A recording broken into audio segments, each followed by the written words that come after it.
We've made this slide a little bigger to stress that when we teach a child to communicate in an appropriate way, whether through AAC, sign, use of picture exchange, and so on, it is crucial the child be taught to get his communication partner's attention. One of us here at Access remembers hearing about a little one who appropriately held up his hand to be called on for a long time, but was unfortunately behind a classroom screen.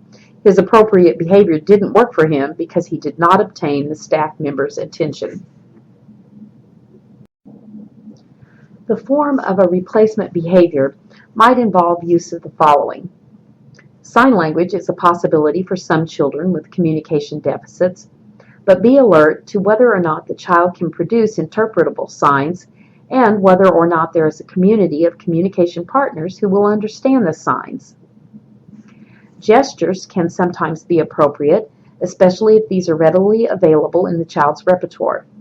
Pointing can also work.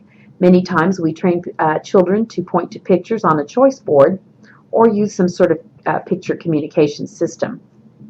A picture exchange program such as PECS might be appropriate. Often a combination of communication modes works best. If the child can verbalize some things but needs to sign for something else, that's fine. We honor whatever communication we can get, no matter the form. Let's talk a bit about taking data to determine where you're starting and where you're going and when you are going to make changes. Successful behavior support relies heavily on maintaining and interpreting data. Knowing when a plan is working and when it's not, and when to make changes, relies on your data. First of all, it is essential to take baseline data. This gives you your starting point. You won't know how far you've come if you don't know where you've been.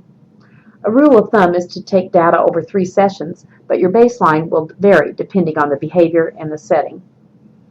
Making a visual display of your data by graphing will let you and the rest of your staff know how well a child is doing simply by looking at the trend line. You'll know when a strategy is not working and when it is by viewing the graph. This will help you make those data-based decisions.